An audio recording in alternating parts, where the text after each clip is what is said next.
ఓం నమ శివాయ. ఈరోజు ఈ వీడియోలో మనం కార్తీక పురాణం 3వ అధ్యాయం గురించి అయితే గనుక తెలుసుకుందాము. జనక మహారాజా కార్తీక మాసమున ఏ ఒక్క చిన్నదానము చేసినను అది గొప్ప ప్రభావం కలదై వారికి సకల ఐశ్వర్యములు కలుగటియే కాక మరణానంతరము శివ సాన్నిధ్యమును పొందుదురు.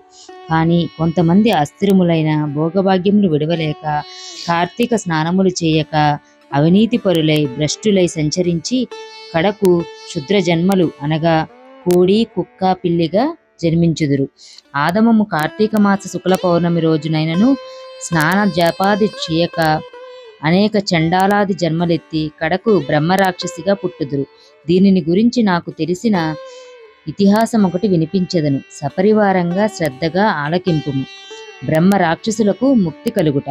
ఈ భరతఖండమందలి దక్షిణ ప్రాంతమున ఒకానొక గ్రామంలో మహావిద్వాంసుడు, తపశ్శాలి, జ్ఞానశాలి, సత్యవాక్య పరిపాలకుడగు తత్వనిష్ఠుడను బ్రాహ్మణుడొకడు ఉండెను.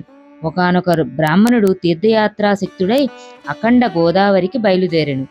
ఆ తీర్థ సమీపమున ఒక మహావట వృక్షంపై భయంకర ముఖములతోనూ దీర్ఘకేశములతోనూ బలిష్టంబులైన కోరలతోనూ నల్లని బాణ పొట్టలతోనూ చూచువారికి అతి భయంకర రూపములతో ముగ్గురు బ్రహ్మరాక్షసులు నివసించుచు ఆ దారినబ్బవు బాటసారులందరినీ బెదిరించి వారిని భక్షించుచు ఆ ప్రాంతమంతయు భయకంపితములు చేయుచుండెరి.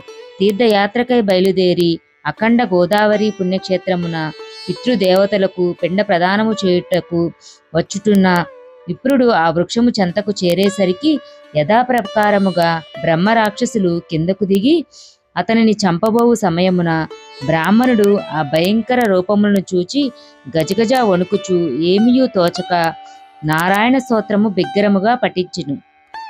ప్రభో, ఆతత్రాణ పారాయణ, అనాథరక్షక, ఆపదలనున్న గజేంద్రుని నిండు సభలో అవమానాల పాలగుచున్న మహాసాధ్వి ద్రౌపదిని బాలుడగు ప్రహ్లాదుని రక్షించిన విధముగానే ఈ పిశాచాల బారి నుండి నన్ను రక్షించుము తండ్రి అని వేడుకొనగా ఆ ప్రార్థనలు విన్న బ్రహ్మరాక్షసులకు జ్ఞానోదయం కలిగి, మహానుభావ, మీ నోటు నుంచి వచ్చిన శ్రీమన్నారాయణ స్తుతి విని మాకు జ్ఞానోదయం అయినది, మమ్ము రక్షింపుము అని ప్రాధేయపడిరి.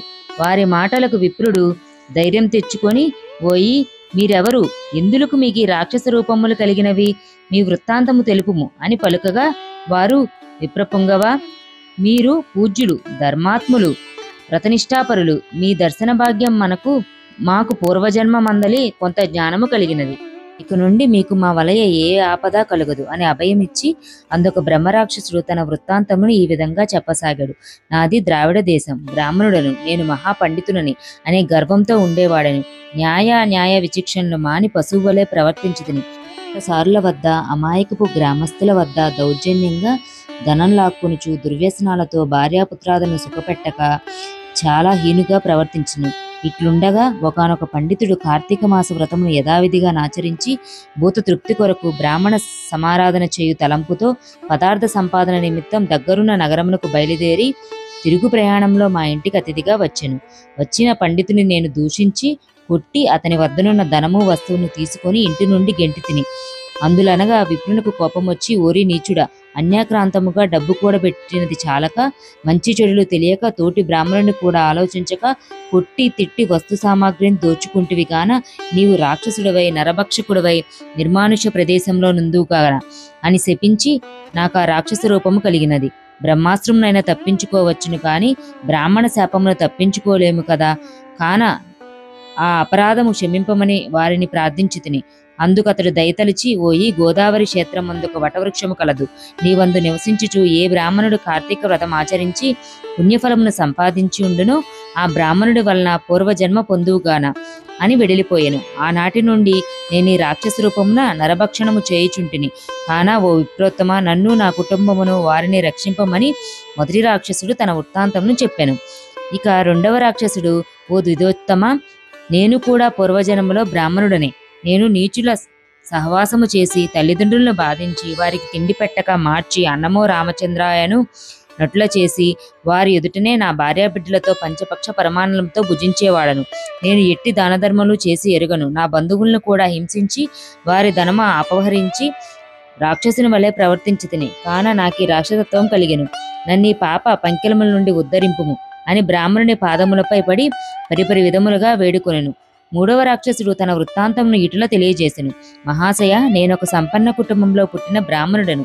నేను విష్ణు ఆలయంలో అర్చకునిగా ఉండి ఎటువంటి స్నానము ఆచరించక కట్టుబట్టలతో దేవాలయంలో తిరుగుచుండేవాడను. భగవంతునికి ధూపదీప నైవేద్యములను అర్పించక భక్తులు కొని తెచ్చిన సంభారములను కూడా నా ఉంపుడి గంతుకు అందచేయుచు మద్య మాంసములు సేవించుచు పాపకార్యములు చేసినందున నా మరణానంతరము ఈ రూపమును ధరించి తిని, కావున నన్ను కూడా పాప విముక్తుని కావింపమని ప్రార్థించెను. ఓ జనక మహారాజా, తపోనిష్ఠుడకు ఆ విప్రుడు పిశాచాల దీనాలాపంను ఆలకించి, ఓ బ్రహ్మరాక్షసులారా, భయపడకుము. మీరు పూర్వజన్మలో చేసిన ఘోర కృత్యముల వల్ల మీకు ఈ రూపములు కలిగెను. నా వెంట రండి, మీకు విముక్తిని కలిగింతును అని వారిని ఓదార్చి తనతో కొనిపోయి ఆ మువ్వురి యాతనా విముక్తికై సంకల్పము చెప్పుకొని తానే స్వయముగా గోదావరిలో స్నానమాచరించి స్నాన పుణ్య ఫలమును ఆ ముగ్గురి బ్రహ్మరాక్షసులకు దారపోయగా వారి వారి రాక్షస రూపములు పోయి దివ్య రూపములు ధరించి వైకుంఠమును కేగెరు. కార్తీక మాసంలో గోదావరి స్నానం ఆచరించినచో హరిహరాదులు సంతృప్తి చెంది వారికి సకల ఐశ్వర్యులు ప్రసాదింతురు. అందువలన ఎంత ప్రయత్నించినా సరే కార్తీక స్నానం ఆచరించాలి. స్కాంద పురాణంలో కార్తీక పారాయణం 3వ రోజు పారాయణం సమాప్తం. ఓం నమః శివాయ. ఇది ఫ్రెండ్స్, ఈరోజు మనం చెప్పుకున్నటువంటి కార్తీక పురాణం 3వ అధ్యాయం. ఈ వీడియో మీకు నచ్చింది అనుకుంటున్నాను. ఈ వీడియో కనుక మీకు నచ్చితే మన వీడియోని లైక్ చేయండి. మన ఛానల్ ఎవరైతే కొత్తగా చూస్తున్నారో వాళ్ళు మన ఛానల్ని సబ్స్క్రైబ్ చేసుకోండి. ఈ పురాణం అనేది, ఈ పురాణ ఇతిహాసాలు అనేది మరికొంతమందికి తెలియడం కోసం మీ ఫ్రెండ్స్తో, రిలేటివ్స్తో ఈ వీడియోని షేర్ చేయండి. మరొక యూస్ఫుల్ వీడియోతో, యూస్ఫుల్ కంటెంట్తో మీ ముందుంటాను. So keep watching smart Priya with ma'am.